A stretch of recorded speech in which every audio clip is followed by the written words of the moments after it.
Oke, kali ini kita mau bahas kamera lagi. Dan kenalin, ini adalah Canon EOS RP.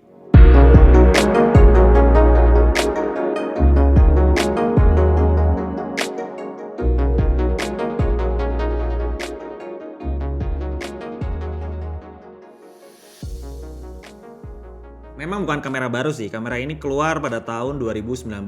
Tapi ini merupakan lini terbaru dari Canon, yaitu R series, di mana mereka mengusung full frame mirrorless kamera. Dan yang saya pegang di sebelah kanan ini adalah EOS RP, dan di sebelah kiri ada EOS R5, yang nanti kita bakal bahas di video yang berbeda. Cuman kali ini kita mau fokus untuk bahas Canon EOS RP. Dan menurut saya untuk kamera ini bakalan masih bisa digunakan selama beberapa tahun ke depan karena punya resolusi yang cukup tinggi untuk mode perekaman video sampai 4K di 25 fps dengan sensor 26,2 megapiksel. Megapiksel tinggi emang ngasilin foto yang semakin tajam dan detail, tapi kalau untuk untuk video harusnya megapiksel di bawahnya nggak jadi soal asalkan individual pixelnya lebih sensitif untuk ngasilin gambar yang minim noise. Nanti kita bakal cobain juga untuk kita bandingkan dengan Sony A7C yang lagi kita pakai untuk syuting kali ini. Dan menariknya Canon tetap bikin kamera mirrorless full frame ini dengan harga yang cukup terjangkau. Untuk body only-nya di harga 19.250, hampir 20 juta. Sedangkan untuk kompetitornya punya harga yang separuh lebih tinggi, yaitu Sony A7C ini punya harga untuk body only-nya sekitar 30 juta. Dan buat kalian yang penasaran kira-kira harganya lebih murah tapi gimana sih kualitasnya, terus apa aja sih fiturnya, langsung aja kita bahas di video kali ini. Di EOS RP ini Canon kelihatan banget buat tetap nunjukin eksistensi mereka di lini full frame mirrorless kamera. Kalau buat Sony sih bukan hal baru, tapi buat Nikon ya hal yang nggak bisa diikutin karena mereka udah gulung tikar ataupun sudah berhenti beroperasi di Indonesia pada tanggal 21 Oktober 2020. Jadi kompetitor utama Canon sekarang ya Sony. Karena mereka lagi produktif banget buat bikin mirrorless full frame. Kayak yang kita cobain ini yaitu Sony A7C. Meskipun banyak lagi kayak Fuji pun juga ngeluarin, juga Lumix pun atau Panasonic Lumix juga masih produktif untuk bikin lini mirrorless full frame mereka. Cuman kalau ngomongin compact kamera, ya head to head antara Sony A7C dan juga EOS RP ini. Kalau ngomongin harga, bisa jadi EOS RP salah satu pilihan buat kalian. Harganya masih affordable, 20 jutaan. Bentuknya juga compact banget kayak gini. Untuk bagian hand grip bener-bener pas. Dipegang kayak gini udah nyaman banget. Mungkin bakalan lebih kalau kalian gunakan baterai gripnya. Untuk kerangkanya sudah menggunakan magnesium alloy dengan berat 485 gram untuk keseluruhan bodi dari kamera ini, dengan finishing di bagian depan menggunakan rubber dengan motif jeruk kayak gini. Jadi kesannya kayak elegan ya. Cuman untuk bagian atasnya masih menggunakan material polikarbonat, tapi secara keseluruhan punya desain yang menurut saya cakep banget kalau dibandingkan desain yang agak membosankan untuk Sony A7C ini yang lagi kita buat shoot ini. Cuman itu menangnya udah metal sih untuk seluruh bodinya.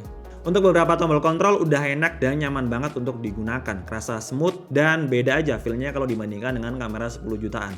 Dan ditambah lagi kalian pasti udah tahu kalau user Canon, user yang udah lama ataupun baru pasti sangat gampang untuk menyesuaikan di beberapa kontrol dari Canon EOS RP ini. Untuk dialnya di sini juga dimudahkan dengan mode videonya dekat dengan mode foto. Jadi kalau kita mau berpindah dari mode foto ke video nggak sampai muter yang jauh banget atau lama banget. Waktu kita pengen foto sekaligus pengen ambil video di waktu yang bersamaan. Kemudian untuk mode videonya masih diletakkan di bagian depan. Cuman ini feel-nya benar-benar enak meskipun bentuknya nggak sebesar tombol shutternya, tapi kayaknya masih enak dan nyaman untuk digunakan. Dan menurut saya sayangnya di bagian sini nih, untuk on off-nya kita harus pakai dua tangan kayak gini karena untuk on off-nya nggak bisa kita jangkau dengan jempol sebelah kanan. Karena kalau biasanya dulu Canon bikin on off-nya juga di sebelah kanan sih harusnya. Tapi sayangnya kalau dibandingkan dengan Sony A7C untuk tombol navigasi yang sudah menggunakan scrolling wheel yang juga bisa diputar dan juga dipencet, Canon ini masih menggunakan pencetan kayak gini, jadi belum bisa diputar. Tapi kayaknya Canon udah mikir dan bilang kayak ya itu bukan suatu hal yang penting-penting amat. Karena layar di Canon EOS RP ini udah full touchscreen sampai untuk memilih beberapa settingan di menu. Kalau dibandingkan dengan Sony A7C jelas ya berbeda. Kalau Sony A7C ini masih terbatas untuk memilih autofocus atau titik fokusnya aja. Kalau di Canon EOS RP ini udah full touchscreen untuk memilih settingan di menu-menunya juga. Jadi mereka bilang kayak ya nggak ada masalah nggak pakai scrolling wheel asalkan bagian layar saya udah full touchscreen. Mantap sih. Dan juga untuk sensitivitas touchscreen-nya juga kita bisa atur dari yang standar sampai yang sensitif. Udah kayak di smartphone kita lah ya pokoknya. Untuk mode fokus di Canon EOS RP ini punya 4779 titik atau 143 area autofocus. Resolusi layar juga tinggi dengan 1.040.000 titik. Dan Canon tetap bikin layar yang modenya itu articulated kayak gini. Yang jelas dengan articulated layar kayak gini tuh emang udah paling pas. Untuk bagian atasnya bisa ditaruh mikrofon eksternal. Kemudian untuk memilih angle-nya juga mantep banget sih untuk variasi angle, low angle, terus side angle, high angle kayak gini udah mantap banget kalau misalnya menggunakan articulated layar kayak gini yang emang banyak diterapkan di beberapa kamera terbaru dari merek sebelah juga. Buat kalian yang lebih seneng foto daripada video, kalian juga bisa manfaatin electronic viewfinder-nya dengan ukuran 0,39 inch OLED dengan 2,36 juta titik. Kalau dibandingkan dengan A7C, saya lebih seneng positioning viewfinder dari Canon EOS RP ini karena di tengah. Sama kayak flagship di Sony, yaitu Sony A7S Mark III yang di tengah juga. Sedangkan kalau Sony A7C ini masih di pinggir, jadi aneh aja cuy, kadang kayak gini. Kalau ini kan bisa keren gitu kan, kalau mode bidiknya mungkin kayak gini. Nah, untuk bagian karetnya juga lebih pas atau ukurannya juga lebih pas kalau dibandingkan dengan Sony A7C yang punya ukuran luaran ini apa sih namanya? Yang jelas saya bilangnya karet lah ya. Itu lebih kecil kalau dibandingkan dengan Canon EOS RP ini. Lebih cakep aja bentuknya juga. Untuk beberapa port yang jelas juga lebih lengkap kalau dibandingkan dengan M series ataupun kamera under 15 jutaan. Yang jelas kita bakal dapetin HDMI, yaitu mini HDMI dan juga port Type-C.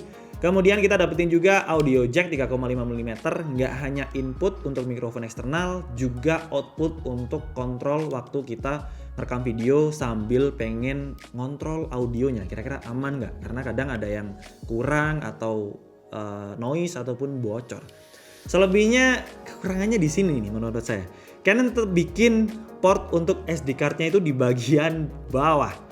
Sedangkan kalau Sony A7C ini udah di bagian samping, jadi kita nggak perlu matikan atau nyalakan kamera waktu kita mau ganti SD card-nya. Kalau untuk Canon EOS RP ini kita harus matikan kameranya dulu cuy, waktu kita mau ganti SD card. Jadi menurut saya kurang praktis sih. Kenapa nggak dibikin di samping aja? Lanjut kita bahas fitur video di Canon EOS RP ini. Canon EOS RP ini bisa merekam video sampai 4K di 25 fps dan juga Full HD di 60 fps. Cuman sayangnya masih ada record limit untuk 4K-nya 27 menit, sedangkan untuk Full HD-nya masih ada record limit juga di 30 menit. Kalau untuk Sony A7C ini udah bebas dari record limit. Ya menurut saya tergantung kebutuhan kalian. Kalau kebutuhan kalian di studio kayak gini, kita review produk yang pasti makan waktu untuk keep roll itu lebih dari 30 menit.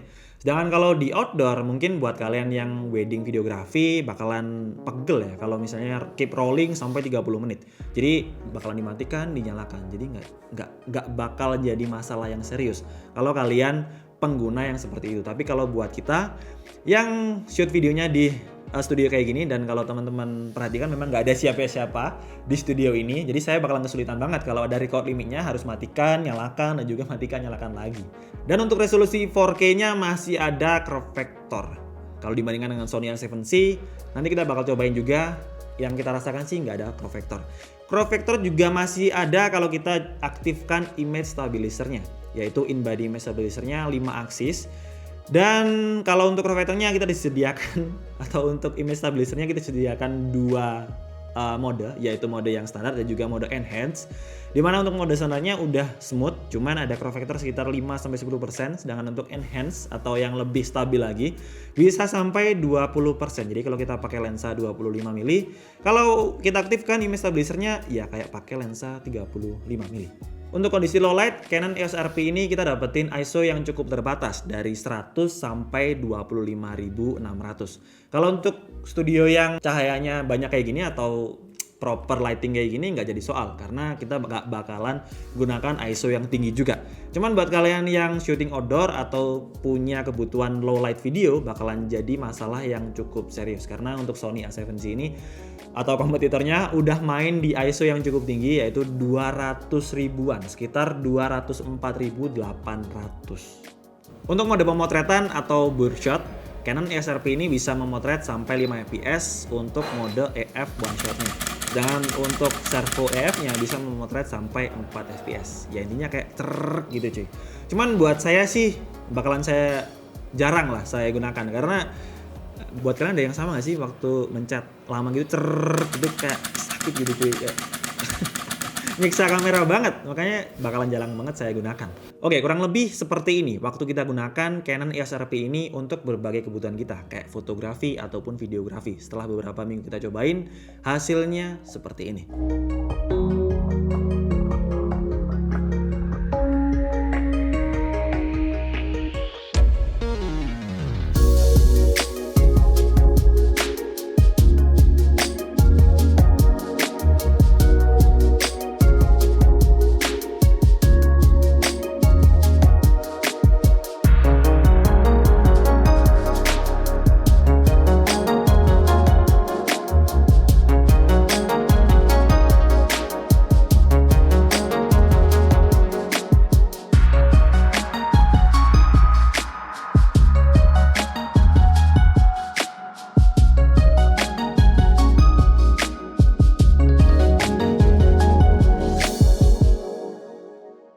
Jadi kesimpulannya menurut saya Canon EOS RP ini adalah full frame mirrorless kamera yang compact banget sih menurut saya. Beratnya cuma 480 gram.